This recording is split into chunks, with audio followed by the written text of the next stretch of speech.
बिस्मिल्लाहिर्रहमानिर्रहीम। अस्सलाम वालेकुम स्टूडेंट्स। आज हमारा लेक्चर 3 है और सिंप्लेक्स मेथड हमने जो है वो आज स्टार्ट करना है। ये मैं वही क्वेश्चन जो है मैंने पिक किया है जो पहले मैंने अलजेब्राइक मेथड और ग्राफिकल मेथड से करवाया आप लोगों को। ये हमारे पास एक जो है मैं एक मैथमेटिकल मॉडल जो जिससे हम कंसंट्रेट्स बनाते हैं और फार्मूलेशन जो है वो सारी की सारी करते हैं, वो मैंने आपको जो पहला लेक्चर था उसमें जो जूम क्लास उसमें आपको एक्सप्लेन किया था, लेकिन अनफॉर्चुनेटली सिर्फ एक स्टूडेंट ने ही सिर्फ ज्वाइन किया था। तो सिंप्लेक्स मेथड मैंने वो क्वेश्चन लिया जो पहले जिस मेथड से मैं करवा चुका हूँ। तो मैं आपको पहले एक दफ़ा बता देता हूँ, रिव्यू पीछे करवाता हूँ कि जो ये जो क्वेश्चन है इसका ग्राफिकल मेथड और जो है अलजेब्राइक मेथड उससे इसका क्वेश्चन जो सोल्यूशन है वो क्या आया हुआ है। तो ये ज़रा देखें,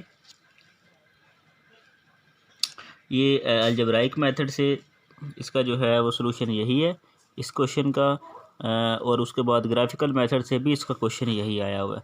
इसका आंसर जो है सोल्यूशन ये z=27 और z=27 हमारे पास आया हुआ है। ये देखेंगे मैथमेटिकल जो है फार्मूलेशन सारी इस क्वेश्चन की, ठीक है। उसके बाद ये हमारे पास कंसंट्रेट्स आ जाती हैं। ग्राफिकल मेथड से सारा सॉल्व किया हुआ है और सॉल्व करने के बाद देखिए इसका सॉल्यूशन ये मेरे पास ये आया हुआ है। तो अलजेब्राइक मेथड से भी इसका सॉल्यूशन यही था और अब सिंप्लेक्स मेथड से प्रूव करेंगे कि इसका सॉल्यूशन यही होगा। तो एक बात इसमें जो एक चीज़ आपको समझ लेनी चाहिए कि ये जो क्वेश्चन है ये अलजेब्राइक से भी हो जाता है, ग्राफिकल से भी हो जाता है, लेकिन सिंप्लेक्स मेथड से भी ये सॉल्व हो जाता है और बड़ी आसानी से हो जाता है बजाय उस मेथड के। लेकिन ये मेथड एप्लीकेबल किन के लिए ज़्यादा अच्छा बेहतर किन के लिए रहेगा? अगर जैसे जी में कितने वेरिएबल है, 1 और 2, और अगर 3 वेरिएबल्स आ जाते हैं तो फिर जो ग्राफिकल मेथड है या अलजेब्राइक मेथड है उनसे करना बड़ा मुश्किल हो जाएगा आप लोगों के लिए, या बाज़ औक़ात कुछ स्टूडेंट्स के लिए तो सॉल्व करना पॉसिबल ही नहीं होगा, उन्हें समझ ही नहीं आएगी। तो इस तरह अगर 3 वेरिएबल्स आ जाएं, कंसंट्रेट्स जितनी मर्जी हों, उसके लिए ये हमारे पास हम सिंप्लेक्स मेथड जो है वो यूज़ करेंगे। और याद रखिएगा ये लेस देन कंसंट्रेट जो कंसंट्रेट्स हैं, अगर ये लेस देन में है तो हम सिंप्लेक्स मेथड यूज़ करेंगे, अगर ग्रेटर देन में आ जाता है तो इसके अलावा हम मेथड यूज़ करेंगे, हम ये वाला मेथड यूज़ नहीं करेंगे। जैसे देखें सिंप्लेक्स मेथड है जी मेरे पास, आपको जैसे ये ज़रा देखें यहाँ पे x + y < 5 है, तो यहाँ पे ये सारी की सारी साइड लेस है। इसमें मैं कोई भी एक नंबर ऐड करूँगा, उस नंबर को ऐड करने से ये दोनों के दोनों इक्वल हो जाएंगी। इसी तरह ये भी लेस देन है, इसके अंदर भी कोई एक मैं वेरिएबल ऐड करूँगा, ठीक है, जिससे ये दोनों के दोनों कंसंट्रेट्स ये जो इनइक्वालिटी है ये इक्वालिटी में चेंज हो जाएगी। तो जब ये लेस देन कंसंट्रेट्स हो, इनमें जो वेरिएबल ऐड किया जाता है उसको कहते हैं स्लैक वेरिएबल, ठीक है। और जो अगर ये ग्रेटर देन में हो तो उसे कहते हैं सरप्लस वेरिएबल।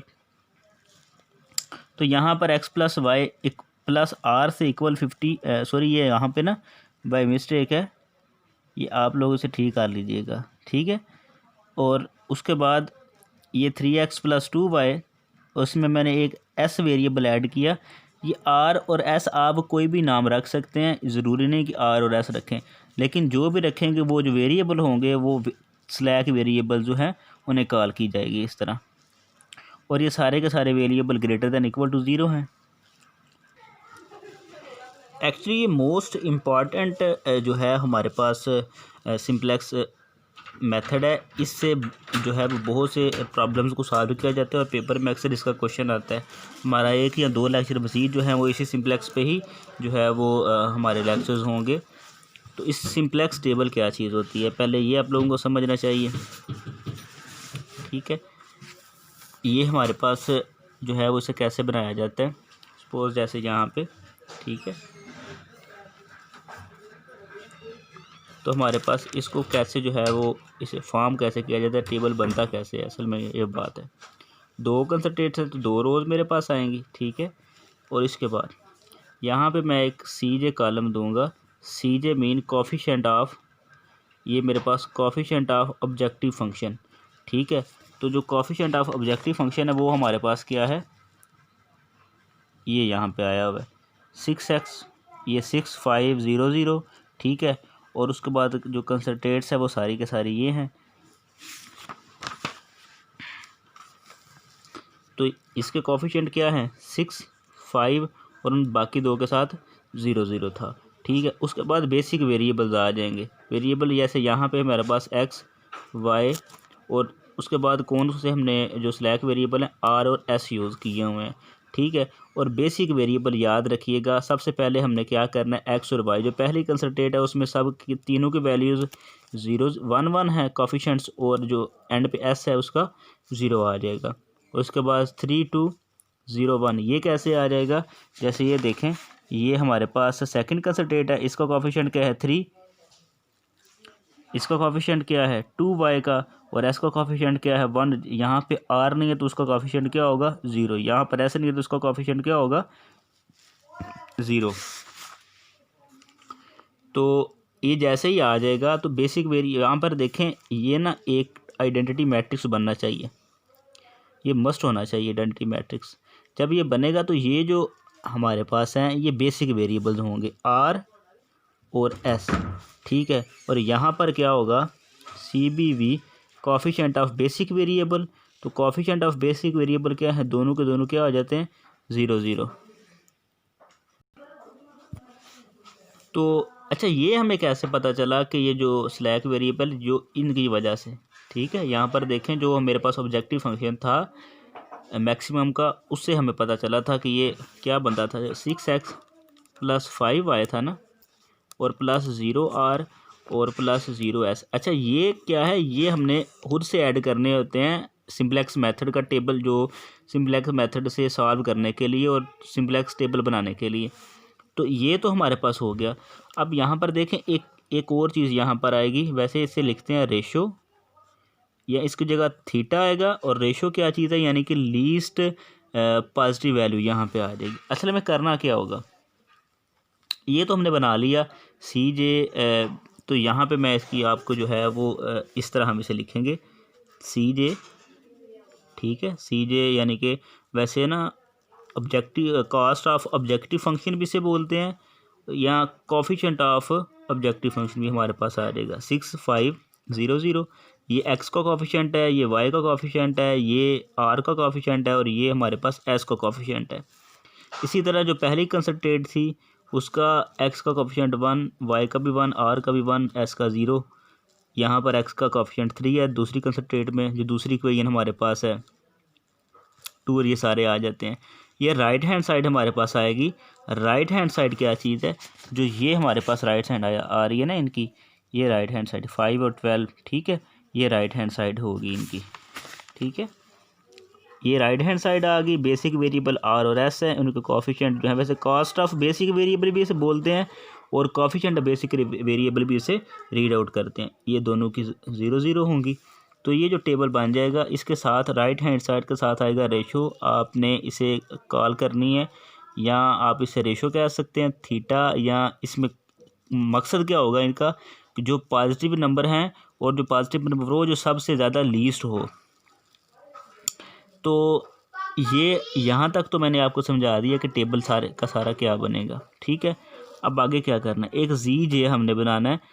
असल में इसका करने का मकसद क्या है, या इसे क्यों इस तरह हमने टेबल बनाया है। वैसे तो ये एल्गोरिदम है, ऐसे ऐसे ही करेंगे, लेकिन करना क्या है कि ये जो बेसिक वेरिएबल है ना r और s, इनको एलिमिनेट करके इनकी जगह पे XY लेके आना है।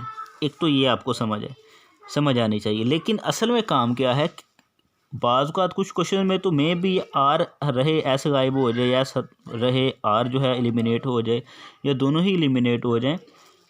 मैं आपको बताना चाहता हूँ कि ये मैक्सिमाइज़ का फंक्शन है। तो इसकी ये जो रो बनेगी ना, मैं आपको ये बताऊँगा कि ये रो कौन सी है।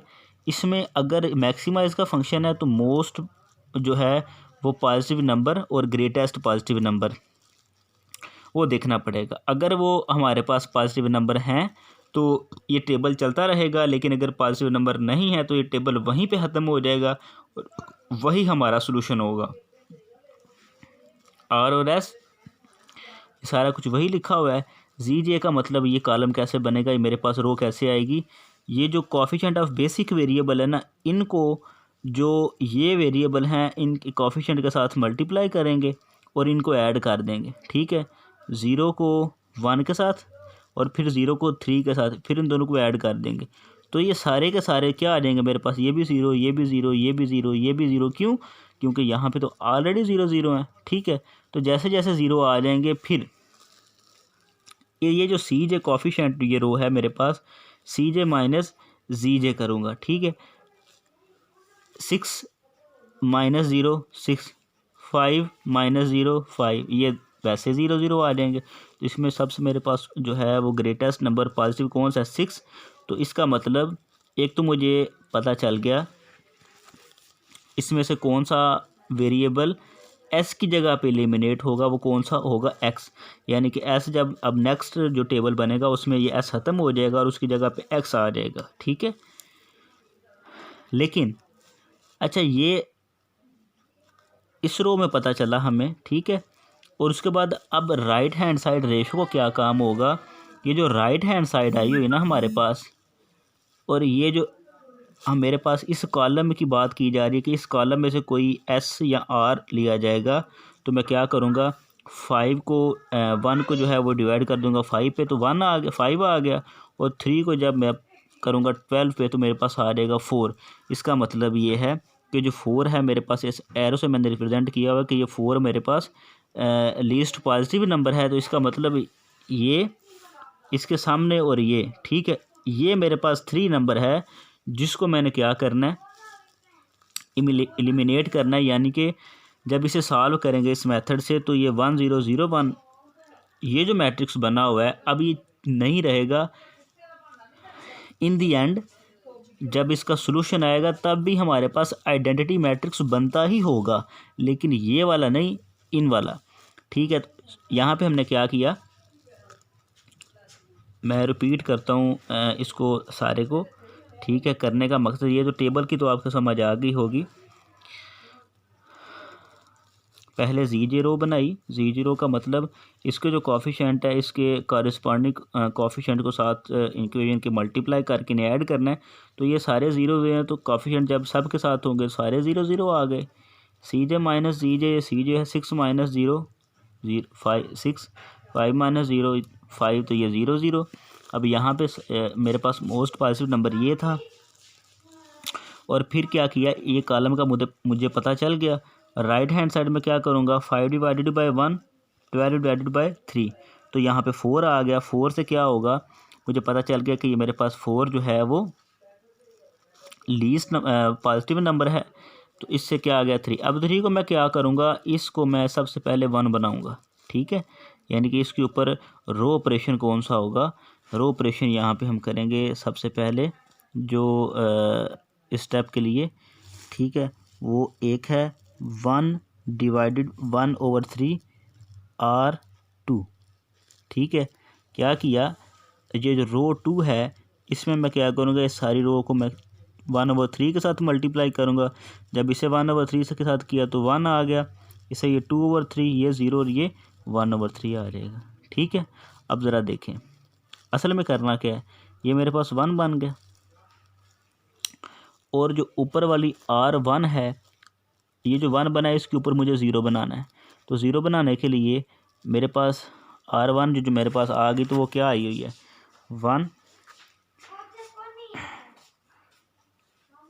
2/3 0 और 1/3, यही मेरे पास इनके कोफिशिएंट्स आया ना। यानी कि मैंने क्या किया, 1/3 को R1 के साथ मल्टीप्लाई किया, और ये मैं लेस कर दूंगा किस में से, सॉरी R2 है, और मैं R2 में से इसे माइनस कर दूंगा। और R2 मेरे पास क्या है, R1 सॉरी 1 1 1 और 0, ये इनके यही मेरे पास होगा ना, 1 1 और 1। जब इनको मैं माइनस करूँगा तो ये भी माइनस, ये भी माइनस, ये माइनस, तो ये मेरे पास क्या आ गया, 0। ये किसके बराबर आ रहा है, R1 के ऊपर आ रहा है। ठीक है, ये ऑपरेशन सारे का सारा R1 के लिए है। तो ये मेरे पास क्या हो जाएगा, ये बन जाएगी 1/3, ये 1 और ये मेरे पास -1/3। ये जो रो है इस सारे को मैं यहाँ पे लिख दूँगा 0 1/3 1 और -1/3। अब यहाँ पर देखें ये यहाँ तक हमने काम किया तो राइट हैंड साइड पर भी वही काम अप्लाई होगा। तो इसको 1/3 से मल्टीप्लाई किया तो ये 4 आ जाएगा और यहाँ पे 5। तो ऑपरेशन क्या था, यही था। और राइट हैंड साइड क्या थी, 5 - 4, तो मेरे पास क्या आ जाएगा 1। तो यहाँ पे मेरे पास 1 आ गया। ठीक है, अब यहाँ तक इतना काम तो हमने कर लिया। अब दोबारा ZJ और CJ माइनस ZJ रो हमारे पास दोबारा आएगी, लेकिन अब Z के लिए यहाँ पे हमने X रखा है। S की जगह सिर्फ एलिमिनेट हो गया क्योंकि X आया था, तो इसका जो कोफिशिएंट है वो क्या आ जाएगा, 6 है, तो यहाँ पर भी 6 आ जाएगा। अब इन्हें ZJ कैसे, 0 को 0 के साथ मल्टीप्लाई किया प्लस 6 को 1 के साथ, तो यहाँ पे क्या आ जाएगा 6। ये जब इसे मल्टीप्लाई करेंगे 0, लेकिन जब 6 को मल्टीप्लाई करूँगा तो ये बनेगा 4, और 4 + 0 4 आ जाएगा 0, और जो मेरे पास 2 आ जाएगा। वो कैसे, क्योंकि -1/3 के साथ करेंगे 0 को तो 0 प्लस 1/3 मल्टीप्लाई बाय 6, तो मेरे पास आ जाएगा 2। ये आ गया। और CJ माइनस ZJ रो मेरे पास क्या है, ये है। तो 6 - 6 0, 4 - 5 1, ठीक है 0, और 2 0 - 2, तो ये -2 आ जाएगा। इसका मतलब ये तो नेगेटिव का है, मैक्सिमाइज का फंक्शन है, इस वजह से सिर्फ यही मेरे पास 1 रह जाएगा। तो इससे पता चला कि ये कॉलम, इस कॉलम में से कोई एक चीज़, कोई R या X जो है वो चूज़ किया जा सकता है। अब फिर राइट हैंड साइड है तो 1/3, 1 डिवाइडेड बाई 1/3, 3 ऊपर जाके मल्टीप्लाई हो जाएगा ये 3, और 2/3 डिवाइडेड बाई 4 डिवाइडेड बाई 2/3, 3 के साथ मल्टीप्लाई होगा तो ये 12 डिवाइडेड बाई 2, तो 6 मेरे पास आ जाएगा। इसका मतलब 6 और 3 में तो लीस्ट पॉजिटिव यही है 3। इसका मतलब ये है कि ये मेरे पास 1/3। अब ये किसका, कौन सा वेरिएबल था, y, तो r की जगह पे y आ जाएगा, बेसिक वेरिएबल y बन जाएगा। ठीक है, तो यहाँ पे हम क्या करेंगे, 1/3 है तो इसे मैं 3 के साथ पूरी इक्वेशन को मल्टीप्लाई कर दूँ। ठीक है, तो वो मेरे पास क्या आ जाएगा, जब 0 के साथ करूँगा तो 0, इसे 3 के साथ किया तो 3 से कैंसिल 1 आ गया, इसे 3 के साथ मल्टीप्लाई किया तो 3, इसे 3 के साथ किया तो -1, ये 1 है तो इसे 3 के साथ मल्टीप्लाई करूँगा तो 3 आ गया। अब मैं क्या करूँगा, मेरे पास ये 1 आ गया, तो उसके नीचे ये वाली जो रो है, सॉरी इसके नीचे जो 1 यहाँ पे आ गया, तो उसके नीचे मुझे 0 बनाना है। तो ये तो 1 लिखा हुआ है, इसका मतलब ये है कि अगर ये 1 है, ठीक है, तो मैं इसे यहाँ पे लिख देता हूँ, यहाँ पर 0 1 3 और -1, ये मेरे पास क्या है R1 ये है, और R2 मेरे पास क्या थी 1, इसकी जगह पे 1, 2/3, और ये मेरे पास क्या है 0, और ये है 1/3। ये सारा मैंने वो लिख दिया, इसके ऊपर ऑपरेशन अप्लाई किया, ये तो ये आ जाएगा। अब नीचे तो वही रकम थी, यही रो है ना, तो इसे मैं क्या करूँगा, अगर 1 को 3/2 के साथ मल्टीप्लाई करूँ और इसमें से सब्ट्रैक्ट कर दूँ, यानी कि इसको क्या करूँगा 3/2 से अगर इसको मैं मल्टीप्लाई कर दूँ और माइनस कर दूँ किससे, R2 से, तो ये क्या बन जाएगा 3/2, तो ये 3/2, और ये भी मल्टीप्लाई कर दूंगा 3/2, ये तो ऑलरेडी 0, तो 1 - 0 1, ये मेरे पास क्या आ जाएगा 0, ये क्या बन जाएगा मेरे पास, हमारे पास आ जाएगा ये जब इसको इसमें से करेंगे सब्ट्रैक्ट, तो यहाँ पर देखें 1 0, क्योंकि इसे 1/3 से 3 के साथ मल्टीप्लाई किया तो 1 आ गया, और इस 1 को मैंने 3/2 के साथ मल्टीप्लाई किया, ये 2/3 है, इसका रेसिप्रोकल लेके करूँगा तो सब्ट्रैक्ट 0 आ गया। तो यहाँ पर देखें हमारे पास कहाँ पर था आइडेंटिटी मैट्रिक्स, ये था, और अब आइडेंटिटी मैट्रिक्स क्या बन गया 0 1 1 0। मतलब ये है कि जो बेसिक वेरिएबल होंगे, यहाँ पे जो बेसिक वेरिएबल हमारे पास R और S थे, इनका आइडेंटिटी मैट्रिक्स ये था।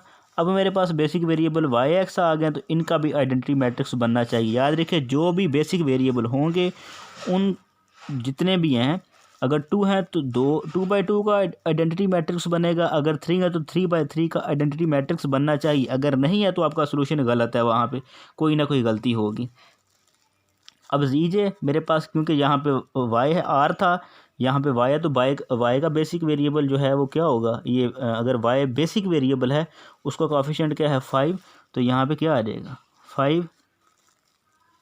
अब जीजे क्या है, इसको इसके साथ मल्टीप्लाई करो 0 plus 5 multiply by 6 multiply by 1 6, तो ये 5 और ये 0, तो 5 आ गया। यहाँ पर इन दोनों के साथ मल्टीप्लाई करूँगा, 5 3 आर 15 प्लस, और ये मेरे पास यहाँ पे ना बाय मिस्टेक यहाँ पे गलती हुई है, ये इसे करेक्ट कर लीजिएगा, ठीक है,